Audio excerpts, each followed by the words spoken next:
ഇന്ന് 29,673 പേർക്കാണ് കോവിഡ് ബാധിച്ചത്. 1,33,558 പരിശോധനകളാണ് നടന്നത്. മരണപ്പെട്ടവർ 142 ഉണ്ട്. ആകെ ചികിത്സയിലുള്ളത് 3,06,346 പേരാണ്. ഇന്ന് രോഗമുക്തരായവർ 41,032 പേരാണ്. കഴിഞ്ഞ 3 ദിവസത്തെ ശരാശരി ടെസ്റ്റ് പോസിറ്റിവിറ്റി റേറ്റ് 23.3%.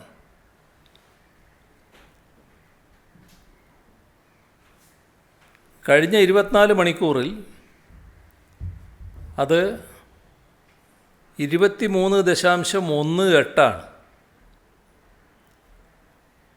മലപ്പുറത്താണ് കൂടുതൽ TPR. മറ്റ് ജില്ലകളിൽ കുറഞ്ഞു വരുന്നുണ്ട്. ആക്റ്റീവ് കേസുകൾ എല്ലാ ജില്ലകളിലും കുറഞ്ഞു വരുന്നുണ്ട്. കോവിഡ് വ്യാപനം തുടരുകയാണ്. ഈ സാഹചര്യത്തിൽ സംസ്ഥാനത്ത് നിലവിലുള്ള ലോക്ക്ഡൗൺ മെയ് 30 വരെ നീട്ടാൻ തീരുമാനിച്ചു. ട്രിപ്പിൾ ലോക്ക്ഡൗൺ ഏർപ്പെടുത്തിയ ജില്ലകളിൽ മലപ്പുറം ഒഴികെ കോവിഡ് TPR 25% താഴെയാവുകയും ആക്റ്റീവ് കേസുകൾ കുറയുകയും ചെയ്തു. അത് പരിഗണിച്ച് എറണാകുളം, തൃശ്ശൂർ, തിരുവനന്തപുരം ഈ ജില്ലകളിൽ നാളെ രാവിലെ മുതൽ ട്രിപ്പിൾ ലോക്ക്ഡൗൺ ഒഴിവാക്കും. മലപ്പുറത്ത് ട്രിപ്പിൾ ലോക്ക്ഡൗൺ തുടരും. മലപ്പുറം ഒഴിച്ച് എല്ലാ ജില്ലകളിലും ലോക്ക്ഡൗൺ ഇന്നത്തെ നിലയിൽ തുടരുകയും ചെയ്യും. മലപ്പുറത്ത് ട്രിപ്പിൾ ലോക്ക്ഡൗണിൻ്റെ ഭാഗമായി TPR കുറഞ്ഞതല്ല അനുഭവം. അത് പ്രത്യേകം പരിശോധിക്കുകയുണ്ടായി. അവിടെ കൂടുതൽ ശക്തമായ നിലപാടുകൾ സ്വീകരിക്കേണ്ടതായിട്ട് വരും.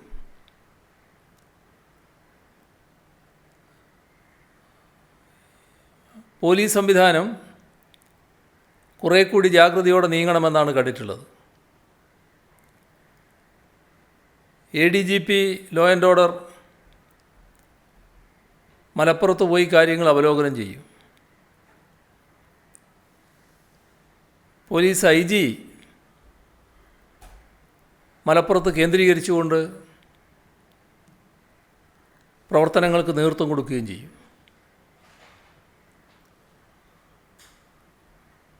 ഭക്ഷ്യ സിവിൽ സപ്ലൈസ് വകുപ്പ്, food corporation of India, postal വകുപ്പ്, സാമൂഹ്യനീതി വകുപ്പ്, വനിതാ ശിശുക്ഷേമ വകുപ്പ്, മൃഗസംരക്ഷണ വകുപ്പ് എന്നിവിടങ്ങളിലെ ഫീൽഡ് ജീവനക്കാരെ വാക്സിനേഷനുള്ള മുൻഗണനാ വിഭാഗത്തിൽ ഉൾപ്പെടുത്തും. അതോടൊപ്പം തുറമുഖ ജോലിക്കാർ, സീഫെയർമാർ അവരെയും മുൻഗണനാ വിഭാഗത്തിൽ ഉൾപ്പെടുത്തും. വിദേശത്ത് ജോലിക്കായോ പഠനത്തിനായോ പോകുന്നവർക്ക് വാക്സിനേഷൻ നിർബന്ധമാണെങ്കിൽ അത് നൽകാൻ സംവിധാനമുണ്ടാക്കും. ഇതിൽ സ്കോളർഷിപ്പിൻ്റെ ഭാഗമായി പോകേണ്ടതുണ്ടെങ്കിൽ അവരെയും പരിഗണിക്കും. വിദേശത്ത് പോകുന്നവർക്ക് ചിലർക്ക് ഈ സർട്ടിഫിക്കറ്റിൽ പാസ്പോർട്ട് നമ്പർ വേണ്ടതുണ്ട്. അപ്പോൾ അത് പ്രത്യേകം അപേക്ഷ നൽകിയാൽ ആ രീതിയിൽ പാസ്പോർട്ട് നമ്പർ കൂടി ചേർത്തുകൊണ്ട് സർട്ടിഫിക്കറ്റ് നൽകും. ബ്ലാക്ക് ഫംഗസ് ചികിത്സയുടെ കാര്യത്തിൽ ആവശ്യമായ മരുന്ന്, അതിൻ്റെ ലഭ്യത ഇവിടെ ഉറപ്പാക്കും. അത് സംബന്ധിച്ച് ബോധവൽക്കരണവും സംഘടിപ്പിക്കും. ബ്ലാക്ക് ഫംഗസ് നേരത്തെ തന്നെ നമ്മുടെ സംസ്ഥാനത്ത് ഉണ്ടായിരുന്നു എന്നാണ് പറയുന്നത്. അതിൽ കൂടുതലായിട്ട് ഇപ്പോൾ രോഗം വർദ്ധിച്ചിട്ടില്ല. അതായത് കോവിഡിന് മുൻപുള്ള നിരക്കിനേക്കാളും കൂടുതൽ വർദ്ധിക്കുന്ന നിലയുണ്ടായിട്ടില്ല. എന്നാൽ ഇത് സംബന്ധിച്ച് ആരോഗ്യരംഗത്ത് ശ്രദ്ധിക്കേണ്ട കാര്യങ്ങളുണ്ട്. രോഗം വരാതിരിക്കാൻ വേണ്ട മുൻകരുതലുകളും എടുക്കേണ്ടതുണ്ട്. അത്തരം കാര്യങ്ങളിലുള്ള ബോധവൽക്കരണം സംഘടിപ്പിക്കും. മെഡിസിൻ ആൻഡ് അലൈഡ് സയൻസസിലെ ശാസ്ത്രജ്ഞർ കോവിഡ് ചികിത്സക്കുള്ള ഒരു മരുന്ന് വികസിപ്പിച്ചെടുത്തിട്ടുണ്ട്. കോവിഡ് വൈറസുകൾ ഗ്ലൂക്കോസ് ഉപയോഗിക്കുന്നത് തടഞ്ഞ് വൈറസുകളുടെ പെരുകൾ തടയുന്ന ആൻറ്റി വൈറൽ മരുന്നാണിത്. ഇതിന് ഡ്രഗ് കൺട്രോൾ ജനറലിൻ്റെ അനുമതി ലഭിച്ചിട്ടുണ്ട്. അമിതമായി ഗുരുതരമല്ലാത്ത കോവിഡ് രോഗികളുടെ ഓക്സിജൻ ആശ്രയത്വം കുറക്കാൻ ഈ മരുന്ന് സഹായിക്കും. ഈ മരുന്ന് ഉപയോഗിക്കാവുന്നതാണ്. മരുന്നിൻ്റെ 50,000 ഡോസിനായി Kerala medical service corporation order നൽകിക്കഴിഞ്ഞിട്ടുണ്ട്. ജൂണിൽ അത് ലഭിക്കുമെന്നാണ് പ്രതീക്ഷിക്കുന്നത്. വാക്സിനുകളുടെ കാര്യത്തിൽ ഇവിടെ വാക്സിൻ ഉൽപ്പാദിപ്പിക്കാനുള്ള സംവിധാനം സംഘടിപ്പിക്കാൻ വാക്സിൻ ഉൽപ്പാദക മേഖലയിലെ വിദഗ്ധരുമായി സർക്കാർ ചർച്ച നടത്തി വരികയാണ്. ഇൻസ്റ്റിറ്റ്യൂട്ട് ഓഫ് അഡ്വാൻസ് വൈറോളജി ക്യാമ്പസിൽ വാക്സിൻ കമ്പനിയുടെ ശാഖ ആരംഭിക്കാൻ കഴിയുമോ എന്നാണ് പരിശോധിക്കുന്നത്. ഈ മേഖലയിലെ വിദഗ്ധർ, ശാസ്ത്ര സാങ്കേതിക പരിസ്ഥിതി council, institute of advance virology ശാസ്ത്രജ്ഞർ ഇവരെല്ലാം പങ്കെടുപ്പിച്ചുകൊണ്ട് ഒരു വെബിനാർ നടത്തി ഇക്കാര്യത്തിൽ ധാരണയിലെത്തും. എല്ലാ ആദിവാസി കോളനികളിലും അവശ്യ സാധനങ്ങൾ കിട്ടുമെന്ന് ഉറപ്പാക്കുന്നത് ജില്ലാ കളക്ടർമാർ ശ്രദ്ധിക്കണമെന്ന് നിർദ്ദേശം നൽകിയിട്ടുണ്ട്. ഈ അവശ്യ സാധനങ്ങൾക്ക് വേണ്ടി കോളനികളിൽ നിന്ന് ആദിവാസികൾ പുറത്തു പോകുന്നത് ഈ ഘട്ടത്തിൽ വലിയ പ്രശ്നമാവും. അതുകൊണ്ട് കോളനികളിൽ തന്നെ അവശ്യ സാധനങ്ങൾ എത്തിക്കുക. അതിന് ശ്രദ്ധിക്കണമെന്നാണ് കലക്ടർമാർക്ക് നിർദ്ദേശം നൽകിയിട്ടുള്ളത്. അതോടൊപ്പം അധ്യയന വർഷം ആരംഭിക്കാനാവുകയാണ്. പാഠപുസ്തകങ്ങളെല്ലാം റെഡിയായിട്ടുണ്ട്. അപ്പോൾ ആ പാഠപുസ്തകങ്ങൾ വാഹനങ്ങളിൽ കൊണ്ടുപോകാൻ ഈ ഘട്ടത്തിൽ പ്രയാസമില്ലാതിരിക്കണം. അതിന് ഈ ഘട്ടത്തിൽ പാഠപുസ്തകങ്ങൾ വാഹനങ്ങളിൽ കൊണ്ടുപോകുന്നത് അവശ്യ സർവീസാക്കും. ഇപ്പോൾ സമയബന്ധിതമായി പാഠപുസ്തക വിതരണം പൂർത്തിയാക്കുകയും ചെയ്യും. ഇപ്പോൾ കൃഷിക്കാർ വിത്തിറക്കുന്ന സമയമാണ്. ചില പ്രയാസങ്ങൾ ഇതുമായി ബന്ധപ്പെട്ട് ലോക്ക്ഡൗണിൻ്റെ ഭാഗമായി ചൂണ്ടിക്കാണിച്ചിട്ടുണ്ട്. ഇപ്പോൾ വിത്തിറക്കാൻ പോകുന്ന കൃഷിക്കാർക്കും കർഷക തൊഴിലാളികൾക്കും ആവശ്യമായ സൗകര്യം ഒരുക്കുക എന്നുള്ളത് തന്നെയാണ് സർക്കാർ കാണുന്നത്. അപ്പോൾ അതിന് പ്രത്യേക ഇളവ് നൽകുകയാണ്. വിത്തിറക്കാനും കൃഷിപ്പണിക്കുമായിട്ട് പോകുന്നവർ ആ പോകുന്ന ഉദ്ദേശം വ്യക്തമാക്കിക്കൊണ്ടുള്ള സ്വയം സാക്ഷ്യപ്പെടുത്തിയൊരു സർട്ടിഫിക്കറ്റ് അവരവർ തന്നെ എഴുതി കടലാസിൽ എഴുതി കയ്യിൽ സൂക്ഷിക്കേണ്ടതാണ്. വേറെ പാസിന് പോയി അവർ ബുദ്ധിമുട്ടേണ്ട കാര്യമില്ല. ഇപ്പം നമ്മുടെ രാജ്യത്ത് ഒരു ദിവസത്തെ കോവിഡ് കേസുകൾ ഏകദേശം 2.5 ലക്ഷമാണ്. മരണസംഖ്യ 3700-3700-അടുത്തായിരിക്കുന്നു. അപ്പോൾ രാജ്യത്തെ പൊതുസ്ഥിതി ആശ്വസിക്കാവുന്ന അവസ്ഥയിൽ നമ്മൾ എത്തിയിട്ടില്ല എന്നതാണ്. നമ്മുടെ സംസ്ഥാനത്തിൻ്റെ സ്ഥിതി ഇത് വെച്ച് കാണണം. ഇപ്പോഴും രാജ്യത്ത് ഏറ്റവും കൂടുതൽ കേസുകൾ റിപ്പോർട്ട് ചെയ്യപ്പെടുന്ന സംസ്ഥാനങ്ങളിൽ ഒന്ന് നമ്മുടേതുമാണ്. കർണാടകയിൽ ഇന്നലെ റിപ്പോർട്ട് ചെയ്തത് 28,869 കേസുകളാണ്. മരണം 548 പേരാണ്.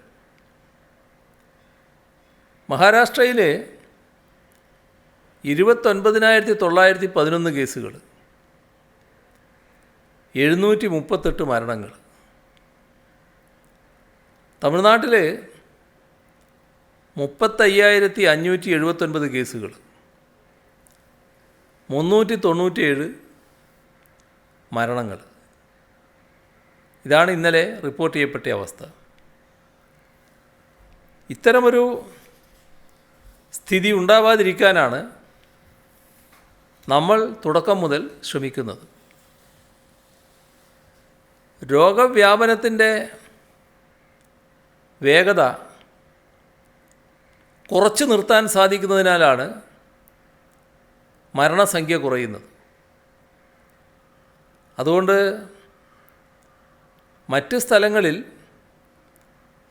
രോഗം പെട്ടെന്ന് തന്നെ കുത്തനെ കൂടുകയും തുടർന്ന് കുറയുകയും ചെയ്യുമ്പോൾ കേരളത്തിൻ്റെ ആ പ്രക്രിയ സാവകാശമാണ് സംഭവിക്കുന്നത്. പക്ഷെ നാം കാണേണ്ട ഒരു കാര്യം, കേസുകളുടെ എണ്ണം കുറയുന്നുണ്ടെങ്കിലും വരും ദിവസങ്ങളിൽ കേരളത്തിൽ മരണസംഖ്യ ഉയർന്നേക്കാമെന്നാണ് ആരോഗ്യ വിദഗ്ധർ അഭിപ്രായപ്പെടുന്നത്. മെയ് 12-നായിരുന്നു രണ്ടാമത്തെ തരംഗത്തിൽ ഏറ്റവും കൂടുതൽ കേസുകൾ റിപ്പോർട്ട് ചെയ്യപ്പെട്ടത്. 43,529 പുതിയ രോഗികളാണ് അന്നുണ്ടായത്. ആ തരത്തിൽ ആ ദിവസങ്ങളിലുണ്ടായ രോഗബാധ മൂർച്ഛിക്കുകയും തൽഫലമായ മരണങ്ങൾ സംഭവിക്കുകയും ചെയ്യുന്നത് ഇപ്പോഴാണ്. അതിനാലാണ് രോഗവ്യാപനം കുറഞ്ഞിട്ടും മരണസംഖ്യ ആദ്യത്തേക്കാളും ഉയർന്നിരിക്കുന്നത്. ഇന്ന് രേഖപ്പെടുത്തുന്ന മരണങ്ങളിൽ ഭൂരിഭാഗത്തിനും കാരണമായ രോഗബാധയുണ്ടായിരിക്കുന്നത് 2 മുതൽ 6 ആഴ്ച വരെ മുൻപായിരിക്കാം. അത്രയും ദിവസങ്ങൾ മുൻപ് രോഗബാധിതരായവരിൽ പലർക്കും രോഗം ശക്തമാവുകയും ഓക്സിജനും വെന്റിലേറ്ററുകളുമൊക്കെ കൂടുതലായി ആവശ്യം വരികയും ചെയ്യുക ഈ ദിവസങ്ങളിലായിരിക്കും. അതുകൊണ്ട് തന്നെ എല്ലാ ആശുപത്രികളിലും ആവശ്യത്തിന് വെന്റിലേറ്ററുകൾ, ഓക്സിജൻ ലഭ്യത, ICU കിടക്കകൾ ഇവയെല്ലാം ഉണ്ടെന്ന് ഓരോ ജില്ലാ കളക്ടറുടെയും നേതൃത്വത്തിൽ അടിയന്തരമായി ഉറപ്പാക്കേണ്ടതാണ് എന്ന് നിർദ്ദേശിച്ചിട്ടുണ്ട്. നിർണായകമായ 3 ആഴ്ചകളാണ് നമുക്ക് മുൻപിലുള്ളത് എന്ന് എല്ലാവരും ഓർമ്മിക്കണം. കാലവർഷം കടന്നു വരാൻ പോവുകയാണ്. ഡെങ്കിപ്പനി 3-4 വർഷം കൂടുമ്പോൾ ശക്തമാകുന്ന സ്വഭാവമുള്ള പകർച്ചവ്യാധിയാണ്. ഇതിനു മുൻപ് ഡെങ്കിപ്പനി വ്യാപകമായ തോതിൽ ബാധിച്ചത് 2017 അതിനാൽ ഈ വർഷം ആ രോഗം വീണ്ടും ശക്തമാകാനുള്ള സാധ്യത വളരെ കൂടുതലാണ്. അതുകൊണ്ട് തന്നെ തുറന്നുള്ള എല്ലാ ഞായറാഴ്ചകളും ഡ്രൈ ഡേ ആയിരിക്കണം. കഴിഞ്ഞ ദിവസം നമ്മൾ പൊതുവെ അത് ആചരിച്ചതാണ്. നല്ല രീതിയിൽ ഡ്രൈ ഡേ ആചരിക്കാൻ എല്ലാവരും ശ്രദ്ധിച്ചിട്ടുമുണ്ട്. ഏറ്റവും പ്രധാനം വെള്ളം കെട്ടിക്കിടക്കുന്നത്, അത് വീട്ടിനകത്തായാലും പുറത്തായാലും ഫ്രിഡ്ജിനകത്തുള്ള ട്രെയിലായാലും അത് ഒഴിവാക്കുകയും വൃത്തിയാക്കുകയും വേണം. അതോടൊപ്പം കൊതുക് നിവാരണ പ്രവർത്തനങ്ങൾ, അതിന് തദ്ദേശഭരണ സ്ഥാപനങ്ങൾ നല്ല മുൻകൈ എടുക്കണം. റെസിഡൻഷ്യൽ അസോസിയേഷനുകളും പലയിടത്തും പ്രവർത്തിക്കുന്നുണ്ട്.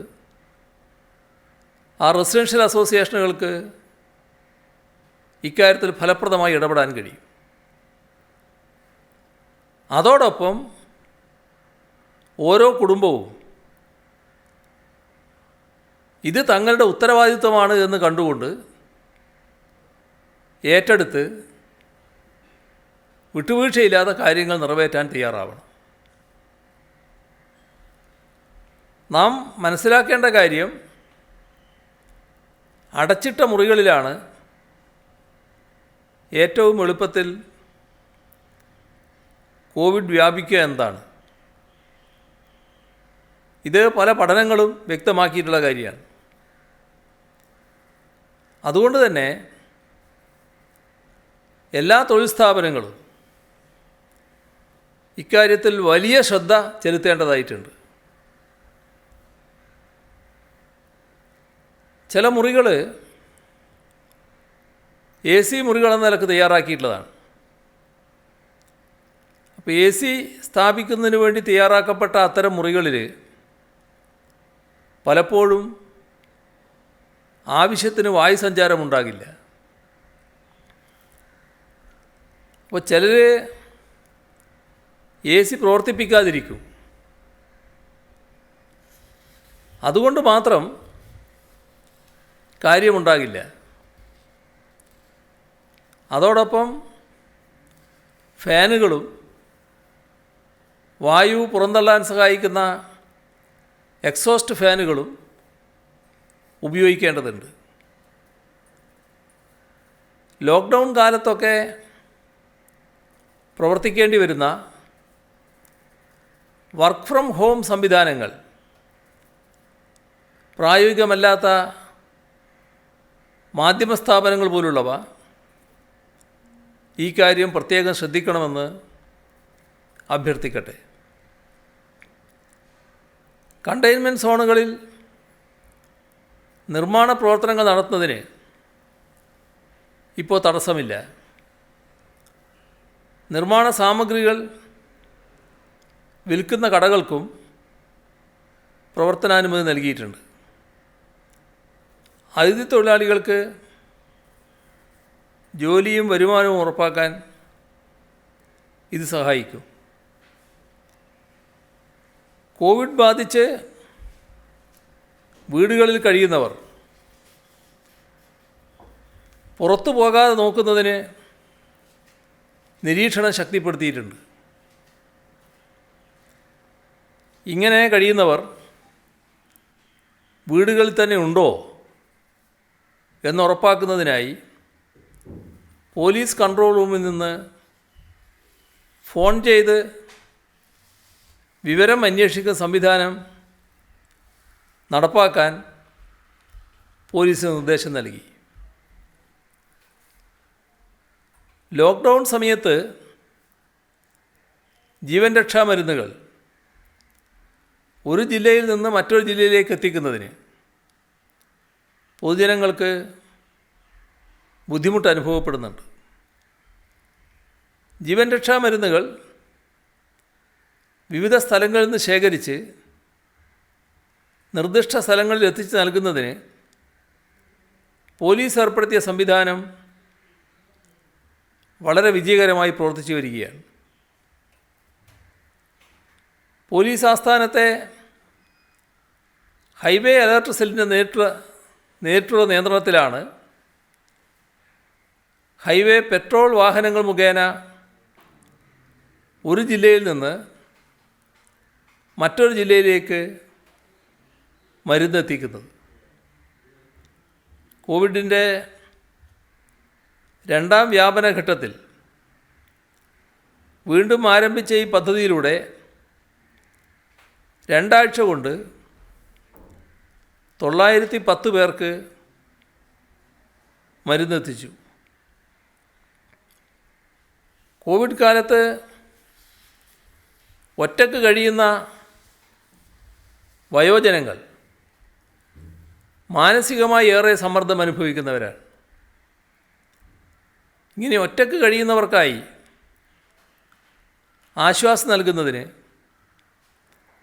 പ്രശാന്തി എന്ന ഹെൽപ്പ് ലൈൻ സംവിധാനം പോലീസിൻ്റെ നേതൃത്വത്തിൽ 24 മണിക്കൂറും പ്രവർത്തിക്കുന്നുണ്ട്. അതുപോലെ തന്നെ കുട്ടികൾക്ക് മാനസികോല്ലാസം പകർന്നു നൽകുന്നതിനായി ചിരി എന്നൊരു ഹെൽപ്പ് ലൈൻ സംവിധാനം നടപ്പാക്കുകയും അതിലൂടെ കൃത്യമായി ഇടപെട്ട് വരികയും ചെയ്യുന്നുണ്ട്.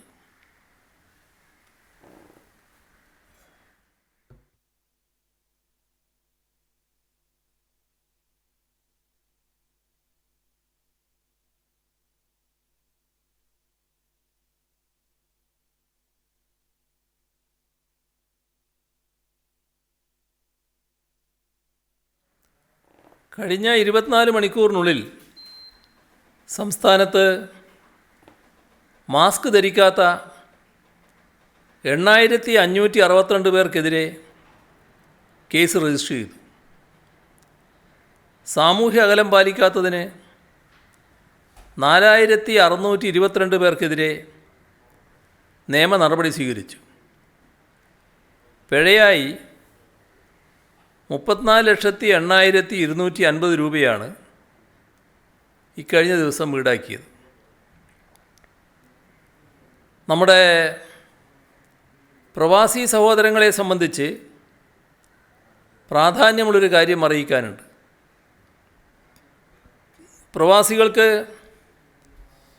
ജീവിതകാലം മുഴുവൻ സാമ്പത്തിക സുരക്ഷ ഉറപ്പുവരുത്തുന്ന പ്രവാസി ഡിവിഡൻഡ് പദ്ധതിയുടെ ഈ വർഷത്തെ രജിസ്ട്രേഷന് ഇന്ന് തുടക്കമായിട്ടുണ്ട്. കഴിഞ്ഞ വർഷം മികച്ച പ്രതികരണമാണ് ഈ പദ്ധതിയോട് നമ്മുടെ പ്രവാസ ലോകം കാണിച്ചത്. മഹാമാരി സൃഷ്ടിച്ച ഈ പ്രയാസകാലത്തും ഡിവിഡൻഡ് പദ്ധതിയുടെ ലാഭവിഹിതം 10% സർക്കാർ നിലനിർത്തിയിട്ടുണ്ട്. അതിനായി സബ്സിഡി 0.7% വർദ്ധിപ്പിച്ചത്. കേരള പ്രവാസി ക്ഷേമ ബോർഡാണ് കിഫ്ബിയുടെ സഹകരണത്തോടെ പദ്ധതി നടപ്പാക്കുന്നത്.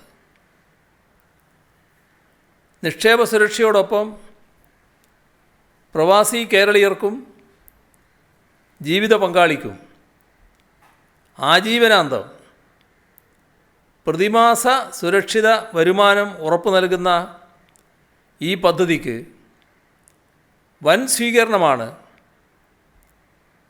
കഴിഞ്ഞ വർഷം പ്രവാസികൾ നൽകിയത്. ഇത്തവണയും അത് തുടരുമെന്ന് പ്രത്യാശിക്കുന്നു. പ്രവാസി ഡിവിഡൻഡ് പദ്ധതി എല്ലാ പ്രവാസികളും പ്രയോജനപ്പെടുത്തണമെന്ന് അഭ്യർത്ഥിക്കുന്നു. ചലച്ചിത്രതാരം മോഹൻലാലിൻ്റെ ജന്മദിനമായതുകൊണ്ട് അദ്ദേഹത്തിന് ജന്മദിനാശംസ നേരുന്നതിനായി അദ്ദേഹത്തെ ഫോണിൽ വിളിച്ചിരുന്നു.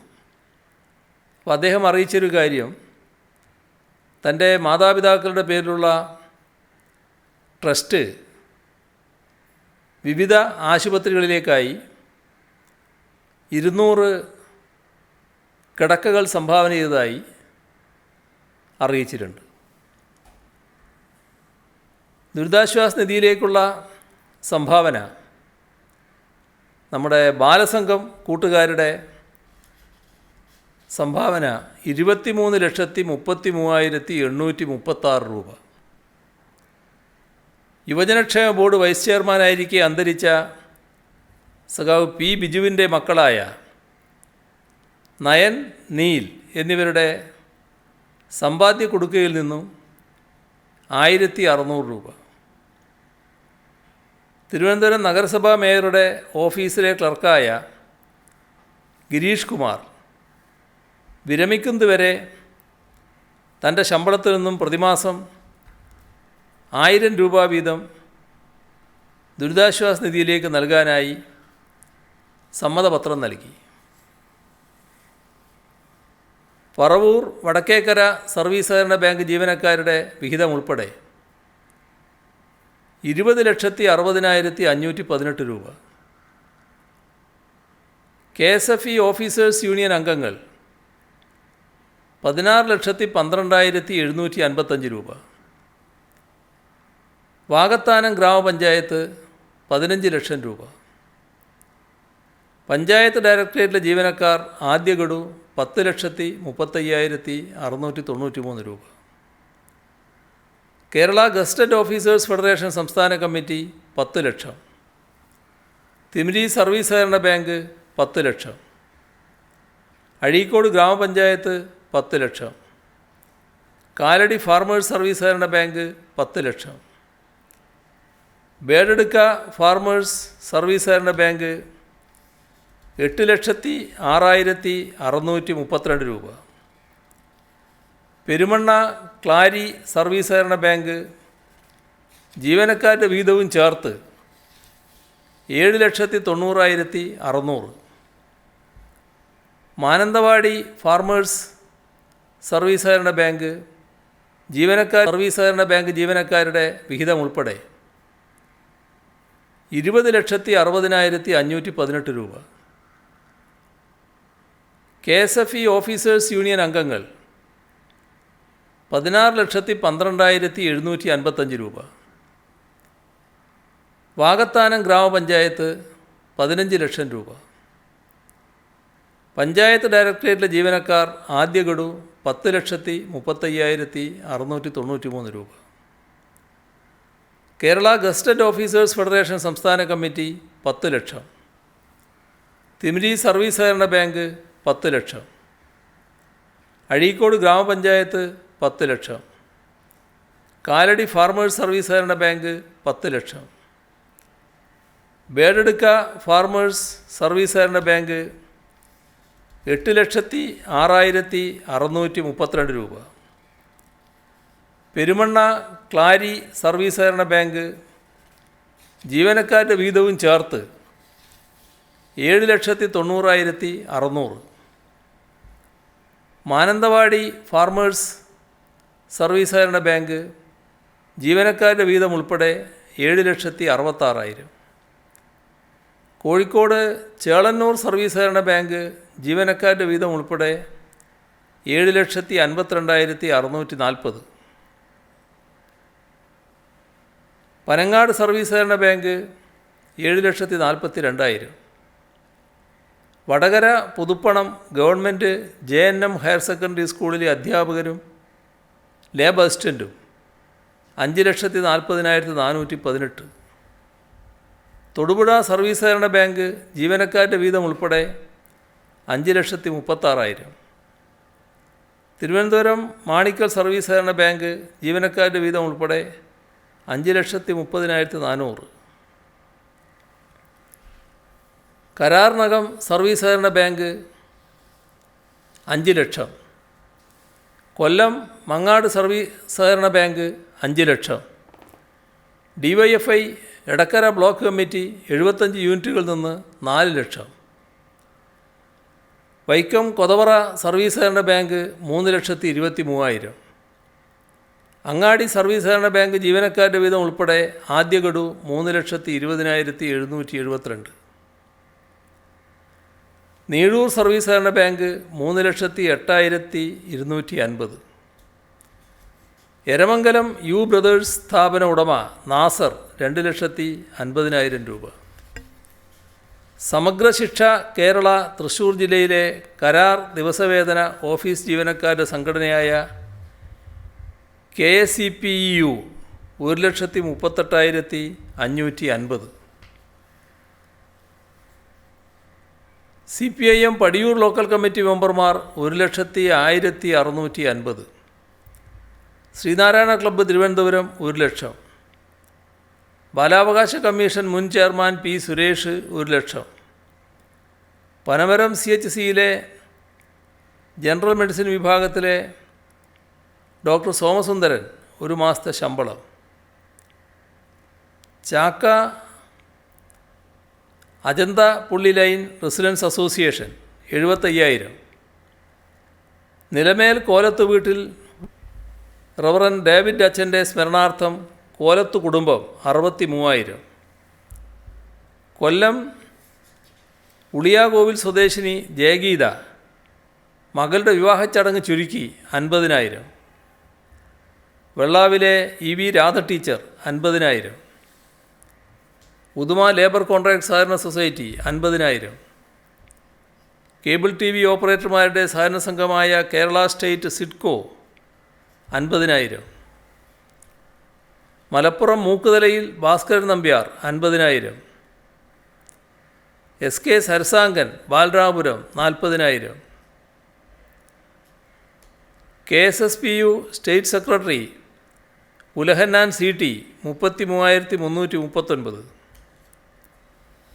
രാജലക്ഷ്മി അമ്മ 30,000. പുതുപ്പള്ളി പുത്തൻപുരക്കൽ തോമസ് പോത്തൻ 25,000. പാട്ട്യംഗോപാലൻ സ്മാരക വായനശാല Kathirur 25,000. Pandalam NSS college retired principal doctor KN Viswanathan Nair 25,000. Koodathayi cent Mary's higher secondary സ്കൂളിലെ സ്റ്റുഡൻറ്റ് പോലീസ് കേഡറ്റുകൾ 25,000. ചങ്ങരംകുളം സഖാക്കൾ വാട്സപ്പ് കൂട്ടായ്മ 22,000. സുൽത്താൻ ബത്തേരി മുനിസിപ്പാലിറ്റി 30-ാം വാർഡ് വികസന സമിതി 21,000. മലപ്പുറം മൂക്കുതല നവധാര തിയേറ്റേഴ്സ് 20,000. തൃശ്ശൂർ വരവൂരിലെ ഹരിഹരൻ VR ഒരു മാസത്തെ പെൻഷൻ തുക 16,498 രൂപ. മലപ്പട്ടം ഗ്രാമപഞ്ചായത്ത് പ്രസിഡൻറ്റും വൈസ് പ്രസിഡൻറ്റും അംഗങ്ങളും 16,000. AKRSA കേരള സർവകലാശാല campus committee 15,000. YMCA Malappuram unit അംഗങ്ങൾ 15,000. പ്രമുഖ മുസ്ലിം പണ്ഡിതനും കോഴിക്കോട് പാളയം ജുമാ മസ്ജിദ് മുഖ്യ ഇമാമുമായ ഡോക്ടർ ഹുസൈൻ മടവൂർ തൻ്റെ മകൻ്റെ നിക്കാഹ് ചടങ്ങ് ചുരുക്കി അതിനായി കരുതിയ 11,111 രൂപ. ഉറിയാക്കോട് ഡേവിഡ് സൺ ജയചന്ദ്രമതി ദമ്പതികൾ 10,000 രൂപ. കതിരൂരിലെ നവദമ്പതികളായ നീലിമ ആശിഷ് എന്നിവർ 10,001. കതിരൂർ ഗ്രാമപഞ്ചായത്ത് 1-ാം വാർഡ് തൊഴിലുറപ്പ് തൊഴിലാളികൾ 10,000. Kerala state service pensioners union Mulakkulam unit 10,000. K. Velayudhankutty additional stamp vendor Manjeri 16,000.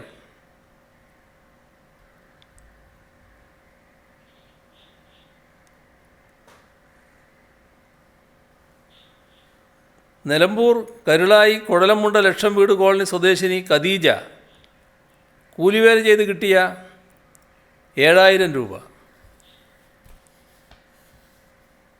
Kannur എടയന്നൂരിലെ Savitha ഒരു മാസത്തെ വരുമാനമായ 6,000 രൂപ. കാനോടത്തിൽ നാരായണിയമ്മ പെൻഷൻ തുകയിൽ നിന്നും 5,001. തൃശ്ശൂർ പുത്തൻപീടികയിലെ വിദ്യാർത്ഥികളായ ആൻവി ആൻജോ 4,486. എളമ്പിലാട് എടത്തിക്കുനി 3-ാം ക്ലാസ് വിദ്യാർത്ഥിനി ഹുദ നൗറിൻ സഹോദരൻ ഫാസ് നവാർ 2,110 രൂപ. കുറുമാത്തൂർ ആര്യവൈദ്യശാലയിൽ ജോലി ചെയ്യുന്ന ബീഹാർ സ്വദേശി ആസിഫ് 2,000. അരീക്കരയിലെ ശിവനന്ദ ആദ്യനന്ദ എന്നിവർ സമ്പാദ്യ കുടുക്കയിൽ നിന്ന് 1,571 രൂപ. ബഹ്റൈൻ കേരള സമാജം കാസർഗോഡ് ജില്ലയ്ക്ക് 69 ഓക്സിജൻ സിലിണ്ടറുകളും ഓക്സിമീറ്ററും കൈമാറിയിട്ടുണ്ട്. ജ്യോതി ലാബ്സ് ലിമിറ്റഡ് ഒരു RT-PCR മെഷീനടക്കം 30 ലക്ഷം രൂപ വിലമതിക്കുന്ന ഉപകരണങ്ങൾ ചാലക്കുടി താലൂക്ക് ആശുപത്രി കൈമാറിയിട്ടുണ്ട്. ദുബായ് പാരമൗണ്ട് കമ്പ്യൂട്ടർ സിസ്റ്റം ഉടമ കണ്ണൂർ സ്വദേശി പ്രേംചന്ദ് കുറുപ്പ് തലശ്ശേരി ജനറൽ ആശുപത്രിയിലേക്ക് 2 ഓക്സിജൻ കോൺസെൻട്രേറ്റുകളും 250 പൾസ് ഓക്സിമീറ്ററുകളും നടുവിൽ പഞ്ചായത്തിലേക്ക് 40 ഓക്സിമീറ്ററുകളും കൈമാറി. ഇത്രയും വിവരങ്ങളാണ് ഇന്ന് പങ്കുവെക്കാനുള്ളത്.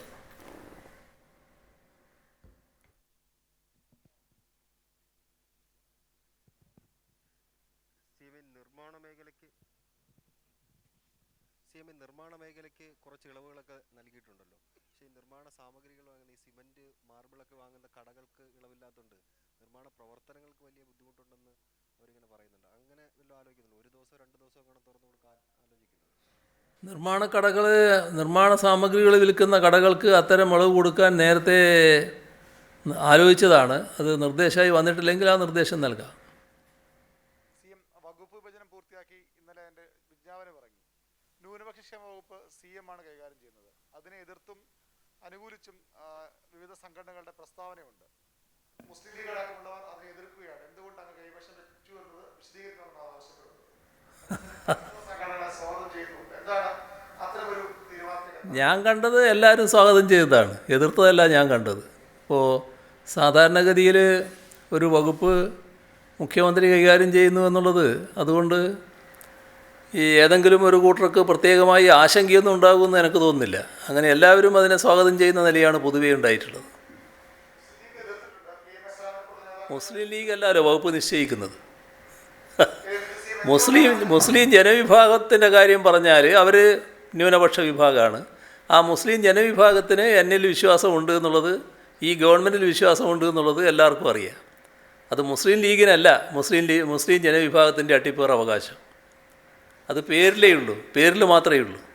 ഈ സഭാ നേതൃത്വം ആവശ്യപ്പെട്ടതുകൊണ്ടാണോ ഇത്തരത്തിൽ ഈ വകുപ്പ് ഏറ്റെടുത്തത്? നേരത്തെ കഴിഞ്ഞ ക്യാബിനറ്റിൽ വേറൊരു സ്വന്തം മന്ത്രി ഒരു വകുപ്പ് ഉണ്ടായിരുന്നു. സഭാ നേതൃത്വത്തിന്റെ ആവശ്യപ്രകാരമാണോ ഇത്തരത്തിലൊരു തീരുമാനം?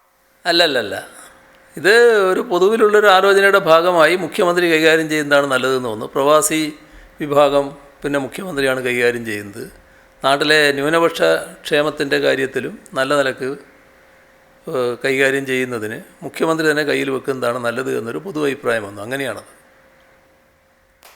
ഈ ഒരു ഭാഗം സഭാ നേതാക്കളൊക്കെ ഇത് ഈ വകുപ്പ് മറ്റൊരു വിഭാഗം ഇങ്ങനെ ഹൈജാക്ക് ചെയ്യുന്നു എന്നുള്ളൊരു പരാതി നേരത്തെ പറയുന്നുണ്ടായിരുന്നു. അത് CM ശ്രദ്ധയിൽ വന്നിട്ടുണ്ടാകും. CM ഇതിനു മുമ്പ് തന്നെ എല്ലാ വിഭാഗം ആളുകളോട്ട് ചർച്ച നടത്തിയിട്ടുണ്ടായിരുന്നു. അന്ന് അവർക്ക് കൊടുത്ത വാഗ്ദാനം മറ്റുമാണോ ഇത് CM തന്നെ എടുക്കാമെന്ന്? അല്ല, ഇങ്ങനെയൊരു വലിയ പരാതി ആ വകുപ്പിനെ പറ്റി ഉണ്ടായിട്ടേ ഇല്ല. ആ വകുപ്പ് നല്ല നിലക്ക് കൈകാര്യം ചെയ്തതാണ്. നേരത്തെ KT ജലീലായിരുന്നു ആ വകുപ്പ് കൈകാര്യം ചെയ്തത്. ഫലപ്രദമായി തന്നെ കാര്യങ്ങൾ നീക്കിയിരുന്നു. അങ്ങനെ ഒരു പരാതിയേ ഉണ്ടായിട്ടില്ല. കഴിഞ്ഞ തവണയാണ് വിദ്യാഭ്യാസ വകുപ്പ് ഉന്നത വിദ്യാഭ്യാസവും പൊതുവിദ്യാഭ്യാസവും രണ്ടാക്കിയത്. ഇത്തവണയും അങ്ങനെ തന്നെ നിലനിർത്തുകയാണ്. അതെന്തുകൊണ്ടാണ്? അത് ഇത്തവണയല്ല, കഴിഞ്ഞ തവണ തന്നെ ഞങ്ങൾ തെരഞ്ഞെടുപ്പ് പ്രകടന പത്രികയിൽ പറഞ്ഞതായിരുന്നു. അതാണ് പിന്നീട് നടപ്പായത്. അതുകൊണ്ട് തന്നെ അത് നടപ്പാകുന്നതേ ഉള്ളൂ തുടർച്ചയായിട്ട്.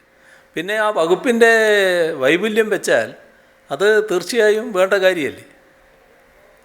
ഈ ബ്ലാക്ക് ഫംഗസുമായിട്ട് ബന്ധപ്പെട്ട് നിരവധി ആശങ്ക നിൽക്കുന്നു. ഇപ്പം മരുന്നിനെ പറ്റി ക്ഷാമമുണ്ടെന്ന് പറയുന്നു. അപ്പോൾ ആ രോഗത്തിൻ്റെ സംസ്ഥാനത്തെ അവസ്ഥ ഇപ്പോൾ എങ്ങനെയാണ്? മരുന്നിൻ്റെ ക്ഷാമമുണ്ടോ, ഷോർട്ടേജ് ഉണ്ടോ? നമ്മൾ എന്താണ് ചെയ്യാൻ ഉദ്ദേശിക്കുന്നത്? ബ്ലാക്ക് ഫംഗസിനെ പറ്റി നമ്മൾ പ്രചരിക്കുന്ന രീതിയിലുള്ള ഒരു ആശങ്ക ഉണ്ടാകേണ്ട കാര്യമില്ല. ഇപ്പോൾ കോവിഡിന് മുൻപ് നമ്മുടെ നാട്ടിൽ ബ്ലാക്ക് ഫംഗസ് ഉണ്ട്. അതിനെ കവച്ചു വെക്കുന്ന രോഗനില ഇപ്പോൾ ഉണ്ടായിട്ടില്ല. അപ്പോൾ നേരത്തെ രോഗം ഇവിടെയുണ്ട്, അതിപ്പോഴും തുടരുന്നുണ്ട്. അപ്പോൾ അതിനാവശ്യമായ മരുന്ന് സംവിധാനവും നമുക്കുണ്ട്. ഇനി എന്തെങ്കിലും പുതിയ മരുന്നുകൾ വരേണ്ടതുണ്ടെങ്കിൽ അതിനാവശ്യമായ നടപടികൾ സ്വീകരിക്കാനും പറഞ്ഞിട്ടുണ്ട്. അപ്പോൾ വലിയ വിധത്തിലുള്ള ആശങ്ക അക്കാര്യത്തിൽ ഉണ്ടാകേണ്ടതായിട്ടില്ല. ഈ മെഡിക്കൽ ഷോപ്പുകൾ ഇപ്പം തുറക്കുന്നുണ്ടല്ലോ, അവിടുത്തെ ഫാർമസിസ്റ്റുകൾക്ക് വാക്സിൻ നൽകാൻ എന്തെങ്കിലും മുൻഗണനാ പട്ടികയിൽ ഉൾപ്പെടുത്തി എന്തെങ്കിലും നടപടി സ്വീകരിക്കുമോ? മറ്റൊന്ന്, ട്രിപ്പിൾ ലോക്ക്ഡൗൺ ഉള്ള ജില്ലയിൽ, ഇപ്പം മലപ്പുറത്ത് മാത്രമേ ഇനി നാളെ മുതലുള്ളൂ, ആ ജില്ലയിൽ ചില ഇളവുകൾ കഴിഞ്ഞ ദിവസം ടെക്സ്റ്റൈൽസ് ഓൺലൈൻ അടക്കമുള്ള ഇളവുകൾ പ്രഖ്യാപിച്ചത് ആ ജില്ലയിലും കൂടെ അത് ഉൾപ്പെടുത്തിയിട്ടാണോ എന്നുള്ളതും കൂടെ. സാധാരണ നിലക്ക് ട്രിപ്പിൾ ലോക്ക്ഡൗൺ ഉള്ള സ്ഥലത്തും ഭക്ഷണം വീട്ടിലെത്തിക്കാനുള്ള നടപടികൾ സ്വീകരിക്കും. ഏതെങ്കിലും ഒരു പ്രത്യേക ആവശ്യത്തിന് ചില സാധനങ്ങൾ വീട്ടിലെത്തിക്കേണ്ടതുണ്ടെങ്കിൽ അതിനുള്ള സൗകര്യങ്ങൾ അതിൻ്റെ ഭാഗമായി നൽകുക തന്നെ ചെയ്യും. ഫാർമസിസ്റ്റുകളുടെ കാര്യം എന്താണെന്ന് പ്രത്യേകം പരിശോധിക്കേണ്ടതാണ്. അത് പരിശോധിക്കുക. ഒരുപാട് കോളുകൾ മാധ്യമ ഓഫീസുകളിലേക്ക് വരുന്നത്, ഒന്ന്, ഇപ്പോൾ ഈ ഓൺലൈൻ ക്ലാസ്സും വർക്ക് ഫ്രം ഹോം ഒക്കെ നടപ്പിലാക്കിക്കൊണ്ടിരിക്കുന്ന സമയത്ത് ഈ ഡിജിറ്റൽ ഉപകരണങ്ങളുടെ റിപ്പയറിങ് നടക്കുന്നില്ല എന്നുള്ളൊരു പരാതിയാണ്. മൊബൈൽ കടകൾ ഒന്നും തുറക്കാത്തത് കൊണ്ട് തന്നെ അവർക്ക് വലിയ പ്രശ്നങ്ങളുണ്ടെന്ന് പറയുന്നു. അതോടൊപ്പം തന്നെ ഈ കണ്ണടക്കടകൾ തുറക്കണമെന്ന് പ്രായമായവരവരെ വിളിച്ചു പറയുന്നുണ്ട്. ഈ രണ്ടിനും വല്ല സാധ്യതയുണ്ടോ? തൽക്കാലം സാധ്യതയില്ല. കാരണം ഈ ലോക്ക്ഡൗൺ എന്ന് പറയുന്നത് പലർക്കും ബുദ്ധിമുട്ടുണ്ടാകുന്നൊരു കാര്യമാണല്ലോ. ആ ബുദ്ധിമുട്ടുകൾ പരമാവധി എങ്ങനെ കുറക്കാൻ പറ്റുമെന്നുള്ളത് നമുക്ക് നോക്കാമെന്ന് മാത്രമേ ഉള്ളൂ. അപ്പോൾ അങ്ങനെ വരുമ്പോൾ ചില ദിവസങ്ങൾ ഇത്തരം ആളുകൾക്ക് എന്തെങ്കിലും സൗകര്യം കൊടുക്കുക എന്നുള്ളതാണ് പരമാവധി ആലോചിക്കാൻ പറ്റുന്നത്. ആകെ തുറക്കാൻ അനുമതി കൊടുത്താൽ പിന്നെ ലോക്ക്ഡൗൺ ഇല്ലല്ലോ. അപ്പോൾ അത്തരം സഹായങ്ങൾ എന്ത് ചെയ്യാൻ പറ്റുമെന്നുള്ളത് നമുക്ക് പ്രത്യേകമായി ആലോചിക്കാം.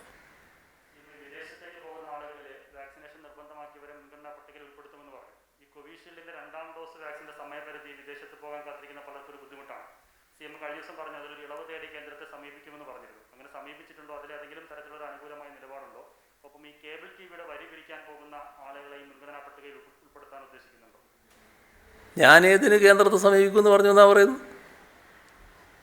കോവിഷീൽഡിന്റെ 2ാം ഡോസ് എടുക്കാൻ 84 ദിവസം എന്നുള്ള സമയപരിധിയുണ്ടല്ലോ.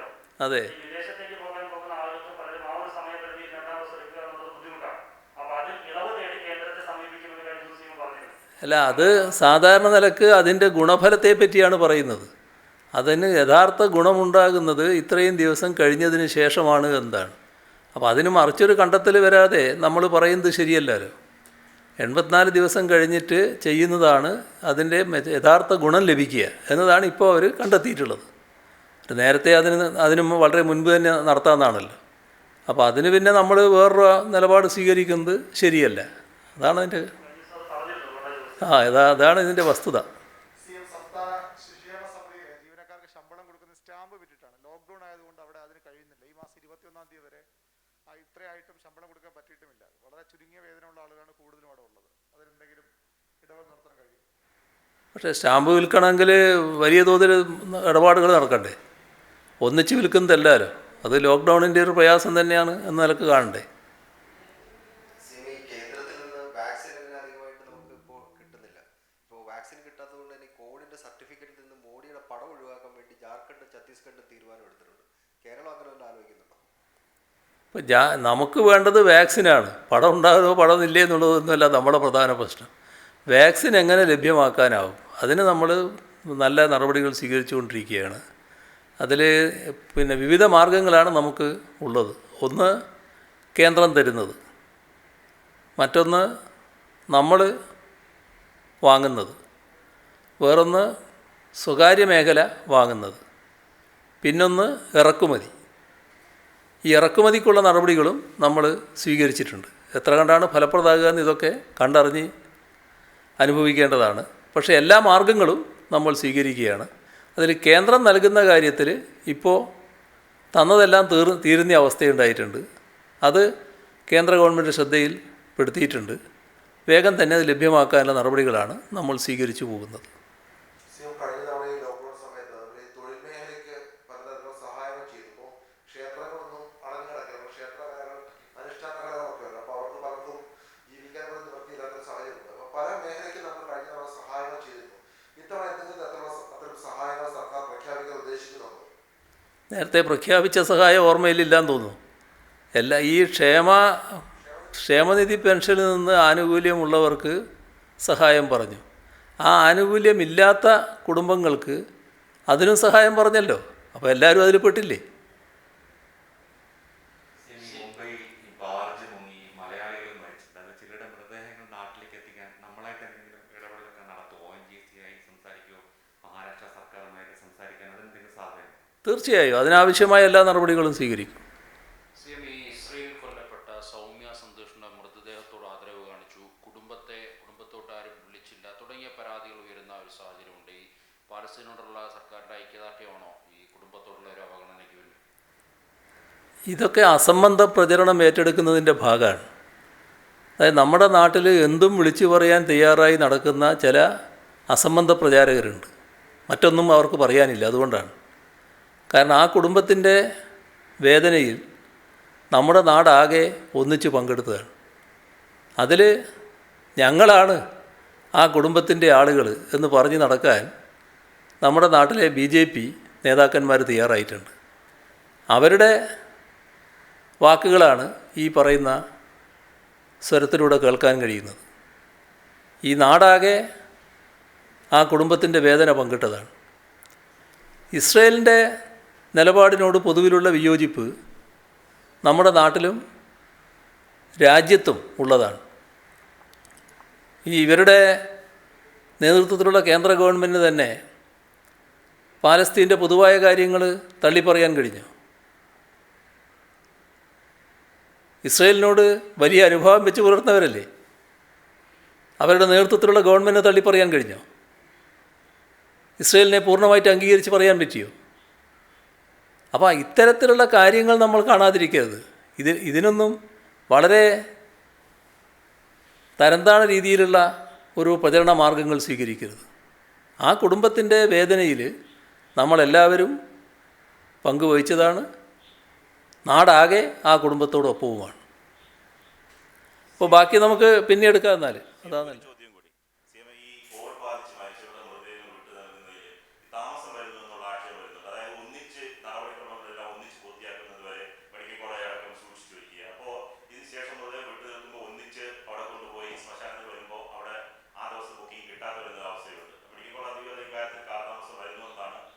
അല്ല, അത്തരം കാര്യങ്ങൾ നേരത്തെ തന്നെ പരിശോധിച്ചതാണ്. ഇനി എന്തെങ്കിലും പ്രശ്നമുണ്ടോ എന്നുള്ളത് പരിശോധിച്ച് നോക്കാം നമുക്ക്.